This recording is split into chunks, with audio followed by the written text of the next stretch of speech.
Well, good morning, boys and girls on the YouTube. 'Tis I, Professor Fatpants. Hey, look what I got. Check it out. I don't know if you can see it, but it's a lapel mic. Cool. Actually, Speedy got it for me. Speed Marine, thanks, buddy. Jeez, I couldn't believe it. I got home last night and there was a package from like Amazon Prime or something. I was like, what the heck is this? And it was addressed to Mammy, you know, because, hey, he's got her email and we've got our address. And so anyway, she's like, oh, what did I get? I didn't order anything. She opens it up and she's like, wah, wah. I think it's for you. And it was from Doug and Speedy and Doug the dog. Merry Christmas to me. Thanks, guys. I really appreciate it. So anyway, I got this little fancy mic. I'll probably still put my fingers in the way. So maybe you guys can hear me now. And when I do videos. So I thought that was pretty cool. So anyway, I'm going to take a second just to shout out to everybody. And thanks for the new subscribers. I think we're up to like almost 1250. That's pretty cool. It's like, I can't believe it. I can't believe there's that many people interested in listening to my dumb crap. But anyway, I got a pretty good response from the cutting video the other day. I had a guy question, I can't remember your name, man. I'll look it up, give you a shout out. But he asked me about, would Kimmy cut that size tree? And yes, it would. I responded back. That was right on the property line. It had a little bit of a side lean towards property line. It was a big heavy tree. If I were out in the middle of the bush somewhere, I probably would have just cut it. But another thing, it had such an extremely huge swell on it to get the thing low. The head wouldn't sit straight.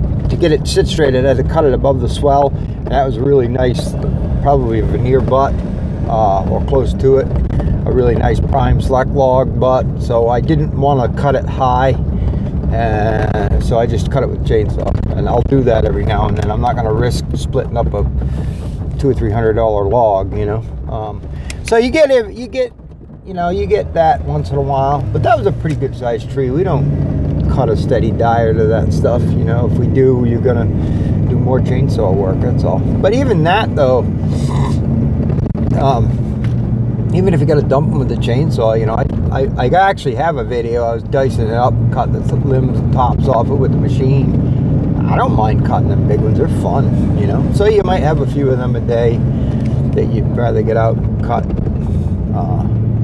But I mean, yes, it would have cut it. I know I cut that size stuff, but it was kind of an irregular butt. You can see that with that big huge flare on it. And that's why I did what I did. That's why I just jumped out, cut it with a chainsaw. Besides, I wanted to fire that new saw up and try it. So anyway, you'll have that. You get into big stuff, you're gonna still do a little chainsaw work, you know. So I hope that answers the question. Back to the long bar and chain debate. You know, I am just of the school where I'd rather have the chain speed and the lightness of a shorter bar. And because I'm bore cutting anyway, I don't care if it doesn't reach clear across the back. I just poke it in and, you know, like I explained, I just poke in and, you know, work my way out. And then the hinge is done. Somebody made a comment about standing beside the tree. If you cut the way I do, you don't need to stand beside the tree while you're cutting the center. You work your way out, then you release and you walk away. So you're not standing there as the tree is trying to fall and you're trying to race up to the hinge to cut the fiber so it doesn't barber chair or it doesn't pull. If you do it right, you've got all that work done, and then when you release, you're done. You don't have to, you're done. You walk away. Now your job is getting out of the way, not standing beside the tree as it's starting to fall. And you know, you've heard guys talk about stirring the tree, you know, steering it by cutting more on this side of the hinge. And well, yeah, but all you're doing is weakening your hold wood so that the tree is more prone to go one way or the other. If you set it up right, use your felling sights on your saw, you want your hinge wood to hold. One of the questions was, one of the statements, I think Digby Odell made it, it was good comment, was the reason for the Humboldt is to get the notch to fall out of the tree, because out west you're dealing with big, huge trees. Well, I get that, but I'm dealing with, you know, sometimes, you know, 40-inch oak tree where the notch probably weighs 150 pounds. You know what I mean? It's smaller because I don't go in as deep. I'm not taking a 45-degree big piece of wood out, but it's smaller, but it's still heavy. So all you do is remedy that. All I do is I just bring my bottom cut, instead of the bottom cut on the 90 degrees being flat, I might open it up to 120 degrees or 100 degrees, and now your bottom cut is still sloped, right? So then when you cut it through and you just yank it a little bit with a saw, if you meet your cuts the way you're supposed to do it and don't bypass, then the wedge just falls out on the ground. It slides down your little ramp you made. You know, by all you do is pitch your bottom wedge, bottom cut, whatever, which would be the bottom of the piece of wedge you're taking out, the piece of pie you're taking. You just pitch it down a little bit. I'll show you in a video. And then whatever, even if it's got a little fiber, you can whack it with your axe or something, and just like they do out west, it falls right out, but it's on a little bit of a slope, so it's not that big a deal. And I do cut stuff on very steep ground sometimes where you can't get away from them good, so all the more reason to get the centers out of them and just have a piece holding so you can start to retreat, reach back, clip the release wood, and you're at least 4 or 5 steps away. Things happen a lot quicker when you're on steep ground, but we get very, very, very steep ground out here. Our steep ground might not go for 4,000 feet, you know, before you get to the top, but we run, I've cut plenty of timber on ground that you literally can't stand up on. You have to dig, you have to take your Go Devil and dig a hole for your feet to stay in, steep enough so that if you weren't holding onto a pole or digging your feet in sideways, if you tripped and fell, I mean, you'd go to the bottom. It's so steep you can't. I've cut a lot of timber. I don't like to cut timber on them conditions, but we've cut a lot of, there's a lot of that stuff around here, you know, and a lot of it isn't that extreme either, but you get on these river hills and then north of us up in the mountains, and even south of us down around Pittsburgh, it's really hilly. I mean, we get some pretty steep ground. So all of those things are all relative to each area, I understand, but another guy, I can't remember, oh, it was NJ Blanchard. He's always got great comments, but NJ was saying about he didn't think I could cut a softwood hemlock like the way I cut. And dude, I cut, I mean, I've cut 1,000, 1,200 Doyle board feet hemlock around here quite often. I mean, we do buy hemlock, and now it's eastern hemlock, but it's still hemlock, and white pine. You know, I've cut white pine and hemlock literally the size of skidder tires, and I use the same technique, and I never had any problem at all, you know.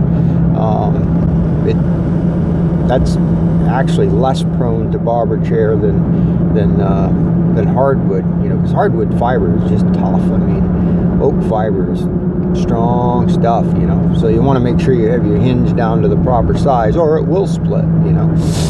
But anyway, saying all that, you can do that basically if you do it properly. You can have that all done.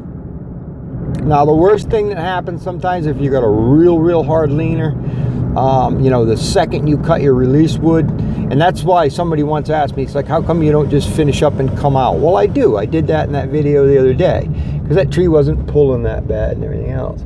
But one of the reasons I will pull the saw out a lot of times, and you'll see me go around and clip it, you'll see Steve Billows and Wade and them guys do it too. One of the reasons I do that is if you just come completely out and the tree is real heavy leaning, it'll pull that last little bit of fiber up out of the stump, okay?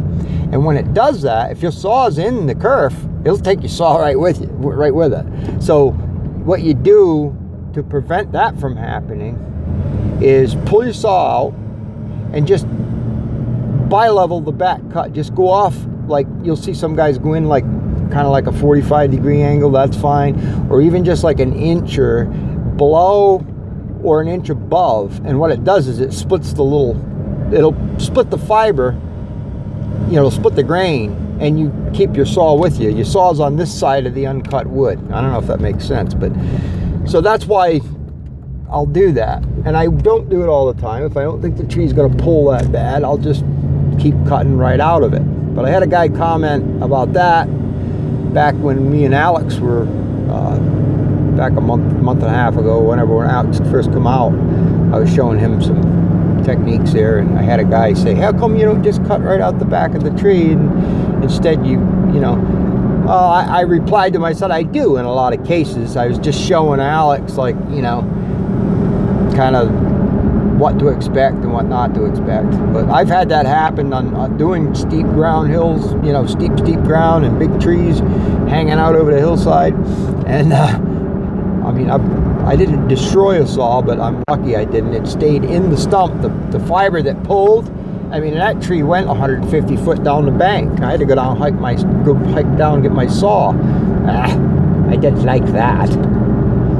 Because if we're on real steep ground, what we like to do is make that tree go clear to the tram road, or at least where you can get it with the shovel or something, and you know, you don't got to yank cables up and down hills all day. So the idea is to get the tree to go. Now in that instance, you'd make your hinge a little thinner so it'll break, and then just and then you open your notch up a little, you know, whatever. But and you know, that's called stump jumping or whatever. And yeah, we do that too. If you got to get a tree down a hill, you know, if you're retrieving it from the top, you don't want it to go down the hill, right? If you're retrieving it from the bottom road, then by all means, slam that sumbitch down the hill as far as you can get it, you know? Cable logging or not, it's less distance you have to work to get it down. So, anyway, this stuff's fun. So, all right, I'll let everybody go. I got lots to do today. I'll try and get another video up. I don't know if this one will load up where I'm going or not. If not, I'll load it up later. Okay, see you guys. Ta-ta. Keep the good comments up. It's fun. Thanks, everybody. See you later.